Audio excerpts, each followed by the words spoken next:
الحمد للہ والصلاة والسلام علی خیر خلق اللہ اعوذ باللہ السمیع العلیم من الشیطان الرجیم بسم اللہ الرحمن الرحیم۔ اللہ سبحانہ و تعالی کا فرمان ہے، اے رسول پہنچا دیجئے جو اللہ نے آپ کی طرف نازل کیا ہے، اور اگر آپ نے ایسا نہ کیا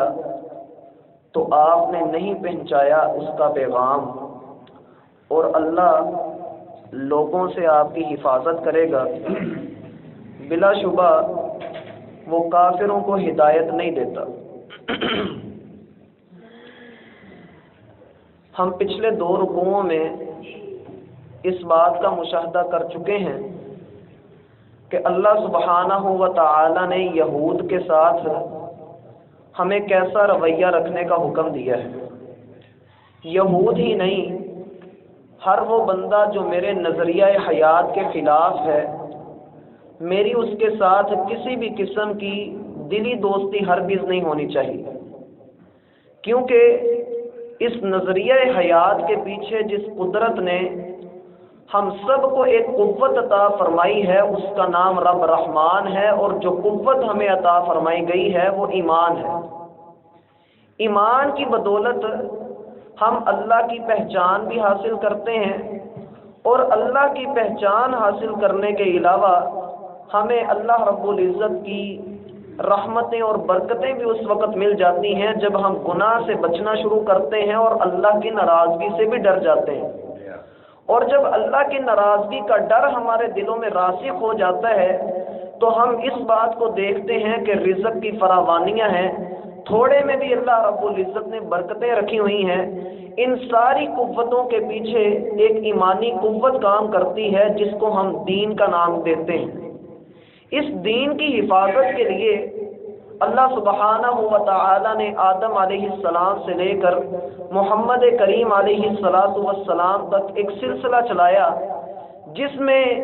ہر ایک نبی کی یہی دعوت تھی کہ آپ اللہ کو ایک تسلیم کر لیں اور اس کے بعد یہ بھول جائیں کہ کوئی اور بھی ہے۔ اللہ کے لیے آپ کا ہر کام ہونا چاہیے، آپ کی ہر قربانی، آپ کا زندہ رہنا، آپ کا مر جانا، آپ کے زندگی کے معاملات سب کے سب اللہ کے لیے ہوں۔ اور اسی چیز کو، اسی نظریے کو اللہ رب العزت نے بیان فرمایا، قل ان صلاتی ونسکی ومحیای ومماتی للہ رب العالمین۔ اے محمد کریم علیہ السلام اور ان کے پیروکار، یہ بات اپنی زبان سے کہہ دیں کہ نماز بھی اللہ کے لیے ہے اور قربانیاں بھی اللہ کے لیے ہیں، معاملات بھی اللہ کے لیے ہیں، میرا جینا اور مرنا بھی میرے رب کے لیے ہے، کیونکہ لا شریک لہ وبذالک امرت وانا اول المسلمین۔ اس کا کوئی شریک نہیں ہے، وہ برحق ہے، وہ یکتا ہے، وہ وحدہ لا شریک ہے، میں نے اسی کے آگے اپنا سر جھکانا ہے۔ تو جب میں اس کے سامنے اپنا سر جھکاؤں گا تو اس کا حکم بھی مجھے یہی ہے کہ میں اس کے لیے اپنا سر جھکا کر رکھوں۔ اور اس نظریے کو سمجھانے کے لیے محمد کریم علیہ السلام نے آ کر اس پورے نظریے کے خلاصہ بھی ہمیں دیا ہے، اور آئندہ آنے والے لوگوں کو قیامت تک کے لیے ایک تیاری کا موقع بھی دیا گیا ہے۔ ہم دیکھتے ہیں کہ اس آیت کے اندر خطاب براہ راست رسول صلی اللہ علیہ وسلم سے ہے۔ یا ایھا الرسول کے الفاظ استعمال کر کے اللہ رب العزت نے محمد کریم کو 2 باتوں کی طرف اشارہ کیا ہے کہ اے محمد صلی اللہ علیہ وسلم، آپ کی حیثیت صرف ایک نصیحت کرنے والے کی طرح نہیں ہے، آپ صرف ناصح نہیں ہیں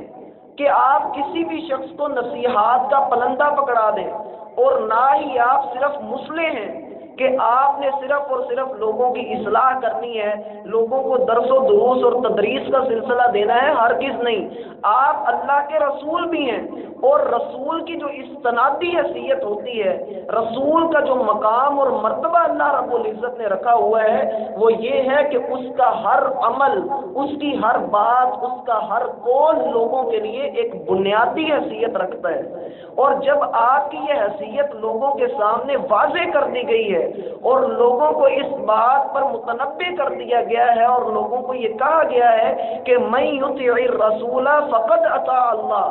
جو اللہ کے رسول کی اطاعت کر لے گا در حقیقت وہ رب کی اطاعت کرنے والا ہے۔ اور اگر تو رب کی محبت چاہتا ہے تو محمد کریم کے راستے پر چلنے والا بن جا۔ تو پھر آگے چل کر اللہ رب العزت فرماتے ہیں بلغ ما انزل الیک من ربک، اللہ نے جو آپ پر نازل کیا ہے آپ کا کام یہ ہے کہ آپ نے اس کو آگے پہنچانا ہے۔ اگر ہم اس آیت کو صرف اپنے اوپر فٹ کریں،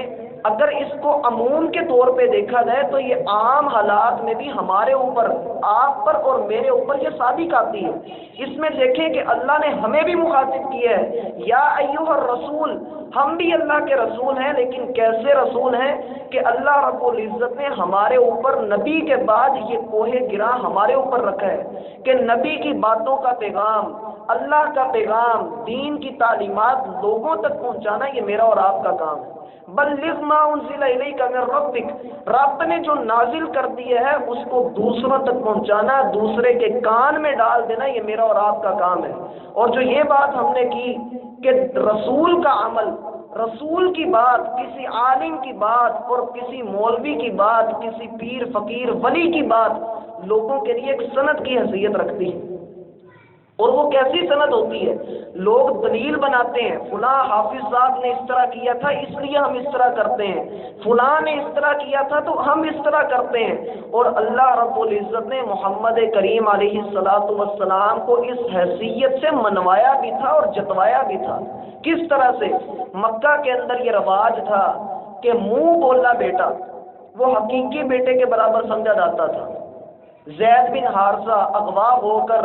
بکتا بکاتا محمد کریم علیہ السلام کے گھر آیا۔ آپ نے جب اس کو تربیت کی لائن پر لگایا، اس کو اپنا اخلاق دکھایا تو وہ آپ کا متوالا بن گیا۔ پتہ لگا کہ اس کے چچا اور اس کے والد اس کو لینے کے لیے آ رہے ہیں۔ وہ دونوں مکہ میں حرم کے اندر آپ علیہ السلام سے آ کر ملتے ہیں اور آ کر کہا کہ محمد جتنا مال چاہتے ہو لے لو، جو لینا ہے لے لو، ہمیں ہمارا بچہ واپس کر دو۔ آپ نے کہا میں نے غبن نہیں کیا اس کو، میں اس کو بلاتا ہوں، آپ دیکھ لیں، آپ کی مرضی ہے اور اس بچے کی مرضی ہے، جیسے بچہ کہے گا ہم اس کو ویسے اس کی مرضی کے مطابق چلا لیں گے۔ زید کو بلایا گیا، کہا کہ بیٹا یہ تیرا باپ ہے، یہ تیرا چچا ہے، تجھے اس طرح یاد ہوگا کہ تجھے ڈاکوؤں نے اٹھا کر فروخت کیا تھا، تو بکتا بکاتا ہمارے تک پہنچا ہے، ہم نے تجھے خریدا نہیں ہے، تو میرے پاس تحفۃً آیا ہے، اگر تو ان کے ساتھ واپس جانا چاہتا ہے تو تیری مرضی ہے۔ اس نے اپنے باپ کی طرف دیکھا، ایک نظر محمد کریم کی طرف دیکھا اور کہنے لگا کہ نہیں،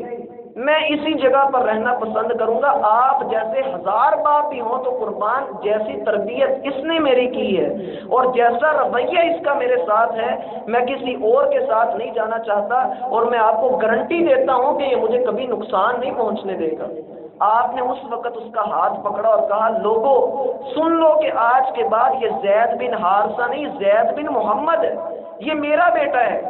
یہ بات کہہ دی، اب لوگوں نے زید بن حارثہ کو زید بن محمد کہنا شروع کر دیا، اور آپ علیہ السلام نے اس کی اس قدر کی کہ اپنی پھوپھی کی بیٹی کا رشتہ اس کے ساتھ کر دیا۔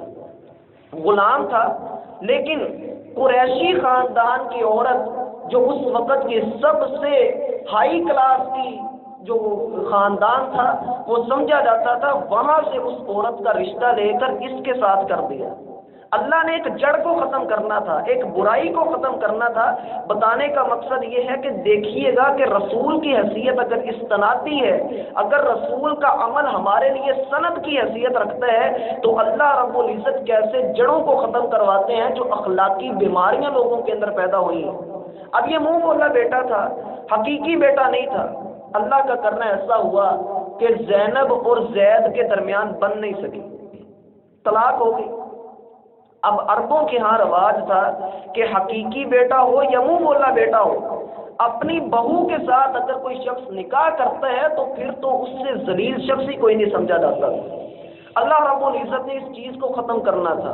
حقیقی بیٹے کی بیوی سے تو نکاح ہے ہی حرام ہے، جس کو اللہ رب العزت نے حرام کیا ہے۔ سورۃ النساء کی آیت نمبر 23 کے اندر تفصیل کے ساتھ ہم پڑھ چکے ہیں۔ لیکن جو منہ بولا بیٹا ہے، اللہ رب العزت نے جب یہ کہا کہ اے محمد صلی اللہ علیہ وسلم، ہم نے آپ کو یہ حکم دیا ہے کہ آپ اپنے منہ بولے بیٹے کی بیوی سے شادی کریں گے، اور ساتھ ہی ساتھ جب یہ حکم دیا گیا رسول اللہ صلی اللہ علیہ وسلم نے دل میں ڈرنا شروع کر دیا کہ کیا بنے گا، لوگ کیا کہیں گے کہ محمد نے اپنے بیٹے کی بیوی سے شادی کر لی۔ اللہ رب العزت فرماتے ہیں واللہ احق ان تخشى الناس، اللہ رب العزت اس بات کا زیادہ حق رکھتا ہے کہ آپ لوگوں سے ڈریں، اللہ زیادہ حق رکھتا ہے کہ آپ اس سے ڈرنے والے بنیں، اور آپ اس بات سے بھی خوف محسوس کرتے ہیں جس کو اللہ ظاہر کرنے والا ہے ادعوهم لآبائهم هو اقسط عند اللہ۔ ایک وقت تھا کہ زید بن محمد آپ اس کو کہہ سکتے تھے، لیکن اب منہ بولا بیٹا جو ہے آپ اس کو زید بن محمد نہیں زید بن ہار سے ہی کہیں گے۔ اور یہ اس وقت کا رول چلا ہمارے تک پہنچا ہے، لیکن ہماری حالت یہ ہے کہ ہم اس میں کرپشن کرتے ہوئے اگر کوئی منہ بولا بیٹا کسی کے ہاں اولاد نہیں ہو رہی ہوتی، وہ اپنے کسی بہن بھائی سے بچہ لیتا ہے تو اپنا نام ساتھ لگا کر اللہ کی نافرمانی کرتا ہے، اور معاشرے کے اندر کرپشن ہوتی ہے، اور اس کرپشن کی وجہ سے پورے معاشرے کے اندر جو بگاڑ پیدا ہوتا ہے، جب اس بچے کے سامنے حقیقت آتی ہے کہ میرے اصلی والدین اور ہیں، پھر جو گھر ٹوٹتے ہیں ہم سب جانتے ہیں۔ اس لیے اللہ رب العزت نے یہ حکم دیا فَإِخْوَانُكُمْ فِي الدِّينِ، وہ تمہارے دینی بھائی ہیں، تم اگر دلی رحم کے ساتھ ان کے ساتھ اچھا سلوک کرتے ہو تو الگ بات ہے، منہ بولا بیٹا بنا لیا، منہ بولا بھائی بنا لیا، یہ الگ بات ہے، لیکن وہ تمہارے دینی بھائی ہیں، کبھی حقیقی بیٹوں کے برابر نہیں ہو سکتے۔ آگے جب اللہ رب العزت نے اس بات کو لوگوں کے سامنے واضح کر دیا کہ بلغ ما انزل الیک من ربک، اے محمد صلی اللہ علیہ وسلم یہ آپ کا کام ہے، اور پھر اس کے بعد فإن لم تفعل فما بلغت رسالت، اگر آپ نے ایسا نہ کیا تو پھر آپ نے اللہ کا پیغام نہیں پہنچایا۔ اور جب حجۃ الوداع ہوا، اللہ کے رسول صلی اللہ علیہ وسلم نے لوگوں سے پوچھا الا هل بلغت، اور لوگوں یہ بتاؤ کیا میں نے اللہ کا پیغام پہنچا دیا؟ صحابہ کرام نے 3 جواب دیے، قد بلغت، آپ نے پہنچا بھی دیا، وادیت، اور حق بھی ادا کر دیا، ونصحت، اور آپ نے ہماری اصلاح بھی کر دی، آپ نے ہماری اصلاح بھی کر دی ہے۔ آپ علیہ الصلوۃ والسلام نے ارشاد فرمایا اللہم اشہد، اے اللہ تو گواہ ہو جا، میں نے جو تیرا پیغام تھا تیری بات تھی لوگوں تک پہنچا دی ہے، اب تو اس پر گواہ ہو جا۔ پھر آگے اللہ فرماتے ہیں واللہ یعصمک من الناس، اللہ آپ کو لوگوں کے شرور سے محفوظ فرمائے گا، اور اللہ نے جس طرح اپنے نبی کو لوگوں کے شر سے محفوظ فرمایا ہے،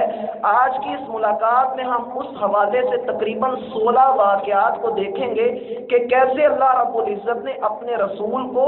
لوگوں کے شرور سے محفوظ فرمایا ہے۔ سب سے پہلے نمبر پہ حرم کعبہ کے اندر آپ علیہ الصلوۃ والسلام نے لوگوں کے سامنے توحید کا اعلان کیا۔ اعلان کرنے کے فوراً بعد، اللہ کا کلام پیش کرنے کے فوراً بعد آپ پر حملہ کیا جاتا ہے، لیکن اس وقت اسلام کے سب سے پہلے شہید حارث بن ابی حالہ رضی اللہ عنہ، انہوں نے آگے بڑھ کر آپ کا دفاع کیا اور نتیجتاً یہ شہید کر دیے گئے۔ یہاں پر اللہ نے اپنے رسول کی حفاظت کی۔ دوسرے نمبر پہ ایک مرتبہ آپ نماز پڑھ رہے تھے، ابو جہل نے کہا کہ کون ہے جو محمد صلی اللہ علیہ وسلم کا سر کچل دے؟ لوگوں نے کہا تو بنا پھرتا ہے تو ہی کچل۔ اس نے ایک بڑا سا پتھر اٹھایا اور لا کر سجدے میں جب آپ گئے تو گرانے کی کوشش کی تو الٹے قدموں واپس پلٹتا ہے، چیختا چنگاڑتا اپنے آپ سے کسی چیز کو دور کرتا ہوا واپس آیا۔ لوگوں نے پوچھا ابو جہل ہوا کیا ہے؟ عمر بن ہشام اس کا اصل نام تھا۔ کہنے لگے تیرے ساتھ ہوا کیا؟ کہنے لگا ابھی میں دیکھتا ہوں کہ ایک اونٹ ڈکارتا ہوا میری طرف آ رہا ہے جیسے میری گردن پکڑ لے گا۔ اور تیسرے نمبر پہ بیت اللہ میں ہی آپ نماز پڑھ رہے تھے، نماز کے بعد آپ نے لوگوں کے سامنے دین کی دعوت رکھی۔ عقبہ بن ابی معیط کھڑا ہوا، اس نے آپ کی گردن مبارک میں چادر ڈال کر اتنے بال دیے، روایت کے اندر آتا ہے کہ آپ کی آنکھیں باہر نکل آئیں، چہرہ سرخ ہو گیا اور گلے سے آوازیں نکلنا شروع ہو گئیں۔ پیچھے سے ابوبکر صدیق رضی اللہ عنہ نے آ کر محفوظ کرنے کی کوشش کی، بچانے کی کوشش کی۔ لوگوں نے پکڑ کر ان کو اتنا مارا کہ کتنے ہی دنوں تک وہ بستر سے اٹھ نہیں سکے۔ یہاں بھی اللہ نے اپنے رسول کی حفاظت کی ہے۔ چوتھے نمبر پہ عمر رضی اللہ عنہ کو پتہ لگتا ہے کہ محمد نے فساد کھڑے کیے ہوئے ہیں، ابھی اسلام نہیں قبول کیا تھا، محمد نے فساد کھڑا کیا ہے، لوگوں کو جدا کر رہا ہے۔ ابھی گھر سے نکلے ہیں، ایک صحابی راستے میں مل گئے، کہا عمر کدھر جا رہے ہو؟ کہنے لگے کہ میں آج اس شخص کو قتل کرنے جا رہا ہوں جس نے بھائی کو بھائی سے جدا کر دیا ہے۔ کہا اس کو بعد میں قتل کرنا، پہلے اپنے بھائی کی خبر لے لو۔ کہنے لگے کیا ہوا؟ کہا تیری بہن فاطمہ اور تیرا بہنوئی سعید دونوں مسلمان ہو چکے ہیں۔ گھر جاتے ہیں اور جا کر دونوں کو اتنا مارا کہ سعید کا سر پھاڑ دیا اور فاطمہ کے منہ پر تھپڑ مارا، اور پھر شرمندہ ہوئے اور اس وقت ہی جا کر اسلام قبول کیا۔ 5ویں نمبر پہ قریش کے سارے لوگ اکٹھے ہو کر اللہ کے رسول کے پاس آتے ہیں، اور جب یہاں دال نہیں گلتی تو ابو طالب کے پاس جا کر کہنے لگے کہ ہمارے پاس عمارہ جو ولید کا بیٹا ہے بڑا خوبصورت ہے، بڑا اچھا شاہ سوار ہے، اگر آپ کہیں تو آپ عمارہ کو اپنے پاس رکھ لیں، محمد ہمیں دے دیں، ہم اس کو قتل کریں گے، عمارہ محمد کے بدلے میں آپ لے لیں۔ اللہ نے یہاں پر بھی حفاظت کی، ابو طالب نہیں مانے۔ اور 6 نمبر پہ جب آپ اپنے گھر سے ہجرت کے لیے نکل رہے تھے، پورے گھر کا گھیراؤ کیا گیا تھا کہ محمد باہر نکلیں گے تو یکبار کی قتل کر دیا جائے گا، اللہ نے یہاں بھی بچایا ہے۔ 7ویں نمبر پہ ہجرت کے دوران میں 100 اونٹوں کا لالچ دے کر زندہ اور مردہ اور موسٹ وانٹیڈ کا اعلان کر کے کہ جو بھی محمد صلی اللہ علیہ وسلم کو لے کر آئے گا ہم اس کو 100 اونٹ انعام میں دیں گے۔ سراقہ بن مالک نے پکڑ بھی لیا تھا، لیکن پھر بھی اللہ رب العزت نے حفاظت کی اور یہاں پر بھی بچایا ہے۔ 8ویں نمبر پہ بدر کے میدان کے بعد صفوان بن امیہ نے عمیر بن وہب کو کچھ کہا کہ آپ محمد صلی اللہ علیہ وسلم کو قتل کر دو، بدلے میں آپ کا جتنا قرضہ ہے، جتنے آپ کے اہل و عیال کے خرچے ہیں وہ سب میں اٹھاؤں گا، صرف محمد کو جا کر قتل کر دو۔ وہ محمد صلی اللہ علیہ وسلم کو قتل کرنے کے لیے مسجد نبوی میں داخل ہوا، آپ نے ادھر سے ہی خبر دے دی کہ یہ عمیر مجھے قتل کرنے کے ارادے سے آیا ہے، صفوان بن امیہ نے اس کو بھیجا ہے۔ اس نے جب یہ سنا کہ یہ خبریں پہنچ چکی ہیں، اسی وقت ہی کلمہ شہادت پڑھا اور اسلام قبول کر لیا۔ 9ویں نمبر پہ آپ علیہ الصلوۃ والسلام یہود کے محلے کے اندر ایک فیصلہ کرنے کے لیے گئے، ان سب نے پروگرام بنایا کہ اوپر سے پتھر گرا کر محمد صلی اللہ علیہ وسلم کو شہید کر دیا جائے گا، اللہ نے یہاں پر بھی حفاظت کی ہے۔ 10ویں نمبر پہ آپ کو زہریلی بکری کھلائی گئی، خسرو پرویز نے گرفتار کرنے کے لیے یمن کے گورنر کو بھیجا کہ آپ یا تو گرفتاری دے دیں یا آپ کے علاقے کو ہم تہس نہس کر دیں گے، اللہ نے یہاں پر بھی حفاظت کی ہے۔ اور 12ویں نمبر پہ جب یہود نے دیکھا کہ ہماری دال کسی طرح گل ہی نہیں رہی، نہ زہریلی بکری کا اثر ہے اور نہ ہی پتھر اس کے اوپر گرایا جا رہا ہے، انہوں نے جادو کروا دیا، لیکن اللہ نے کچھ عرصے کے بعد یہاں سے بھی خلاصی دی۔ اور پھر 13ویں نمبر پہ ایک جگہ پر جب آپ اکیلے تھے، بدو نے آ کر تلوار پکڑ کے کہا میں یمنعک منی، تجھے مجھ سے کون بچائے گا؟ آپ نے جواب دیا اللہ۔ وہ آپ کے حسن اخلاق سے اس قدر متاثر ہوا کہ تلوار بھی چھوڑی، اسلام بھی قبول کر کے چلا گیا، اور قوم کو جا کر کہتا ہے کہ میں آپ کے پاس سب سے بہترین انسان کے پاس سے ہو کر آ رہا ہوں۔ اور 13ویں نمبر پر فضالہ بن عمیر جو عمیر بن وہب کا بیٹا تھا، آپ علیہ الصلوۃ والسلام فتح مکہ کے دوران طواف کر رہے تھے، اس نے پیچھے سے حملہ کرنا چاہا، اللہ رب العزت نے خبر دے دی، آپ نے اس کو جا کر بتایا کہ تو میرے اوپر حملہ کرنا چاہتا ہے، اور یہاں بھی اللہ رب العزت نے حفاظت کی ہے۔ 14ویں نمبر پہ شاید یہ واقعہ آپ پہلی مرتبہ سنیں کہ تبوک سے واپسی کے دوران میں جب منافقین نے دیکھا کہ رات کا وقت ہے، ایک تنگ جگہ سے گزرنا ہے، ہم محمد صلی اللہ علیہ وسلم کو قتل کر دیں گے، آپ نے حذیفہ بن یمان کو اپنے پاس بلایا اور پاس بلا کر کہا کہ یہ لوگ ہیں، ان کی سواریوں کو مجھ سے دور کر دو، اور ساتھ ہی حسن اخلاق کی تعلیم بھی دیتے ہوئے کہا کہ ان کے نام ظاہر نہیں کرنے، اور آج تک کسی کو ان منافقوں کے نام نہیں پتا۔ اللہ نے یہاں پر بھی حفاظت کی ہے۔ اور 15ویں نمبر پر عامر بن طفیل جس نے اللہ کے رسول کے 70 صحابہ کو قتل کیا تھا، اس نے آپ علیہ الصلوۃ والسلام کے پیچھے کھڑے ہو کر تلوار کا وار کرنا چاہا، لیکن اللہ رب العزت نے اس کا ہاتھ روک دیا، آپ نے اس کے لیے بد دعا کی اور وہ کتے کی موت مرا۔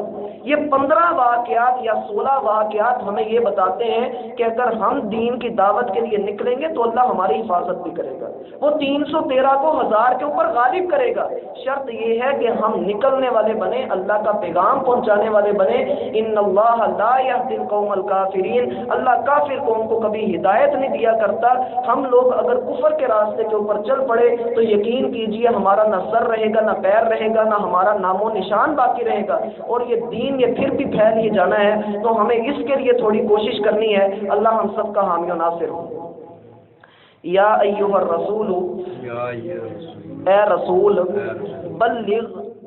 پہنچا دیں، ما انزل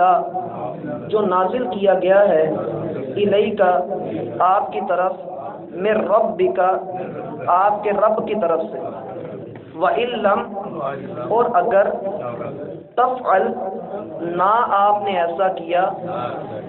فما بلغت تو نہیں آپ نے پہنچایا،